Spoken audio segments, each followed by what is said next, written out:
Enlist the component of road pavement with neat sketch and explain each in detail. First one is the carriageway, formation width, right of way, road shoulder, side slope, berm, boundary stone, curbs, pavement surface, characteristics. जैसे कि आप figure में देख सकते हो कि सारे component explain किए गए हैं. First one is the carriageway. Carriageway हम उसको बोलते हैं कि the actual pavement on which the vehicle is travel. It's called the carriageway.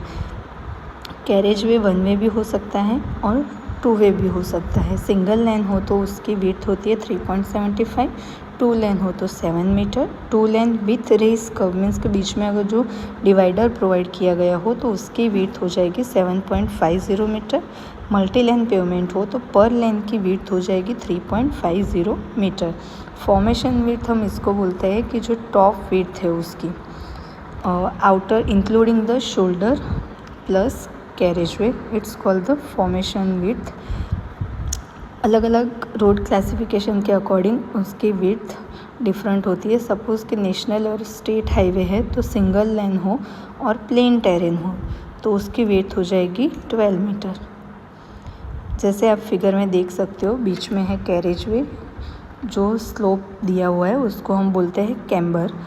Carriageway के साइड में है शोल्डर. दोनों को शोल्डर को इंक्लूड करके हमें मिलता है फॉर्मेशन विड्थ और right of way. Right of वे क्या होता है? जो टोटल लेंथ है हमारी including the shoulder plus carriageway. अलग अलग रोड क्लासिफिकेशन के अकॉर्डिंग सपोज़ कि एक्सप्रेस वे हो तो हमें कितना एरिया ओपन रखना चाहिए वो हमें दिखाता है. रोड शोल्डर इसको बोलते हैं जो रोड के एजेस पे हमने एक स्टोन प्रोवाइड किया होता है जिस पे व्हीकल और पब्लिक भी ट्रैवल कर सकती है. उसकी वेट होती है 2.5 मीटर और वो यूज़ होता है रिपेयर और ब्रोकन व्हीकल को रिपेयर करने के लिए, स्लो मूविंग व्हीकल के लिए, ओवरटेकिंग ऑपरेशन के लिए, act as a emergency lane, future widening of road. Side slope जो रोड के साइड में कटिंग और फिलिंग से हमें मिलता है वो रेन वाटर को ड्रेन ऑफ करने के लिए यूज़ होता है. बम हम इसको बोलते हैं जो आप जैसे फिगर में देख सकते हो जो हमारा स्लोप ख़त्म होता है और इनर साइड की सरफेस है जहाँ पे हमें स्ट्रेट पोर्शन मिलता है उसे हम बोलते हैं बम.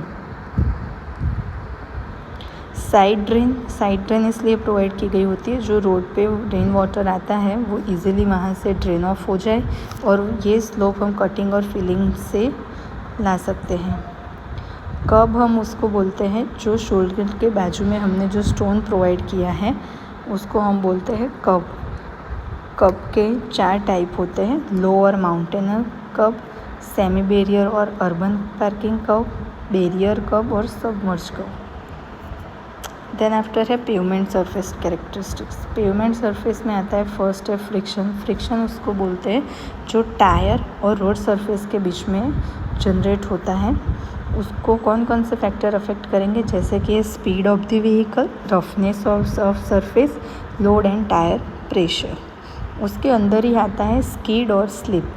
स्कीड हम उसको बोलते हैं कि व्हीकल लेंथ वाइज ज़्यादा ट्रैवल करेगा और अपना जो व्हील है वो रिवॉल्व नहीं होगा. जैसे कि अगर कोई कीचड़ में हमारा टायर फंस जाता है तो वो डिस्टेंस ट्रैवल नहीं कर पाता, वो वहीं जगह पे रोटेट होता है. तो उस फिनोमिनन को हम स्कीड बोलते हैं. और स्लीप उसको बोलते हैं कि वो डिस्टेंस ट्रैवल नहीं करता, वहाँ पे ही रोटेट हो जाता है, उसको हम बोलते हैं स्लीप.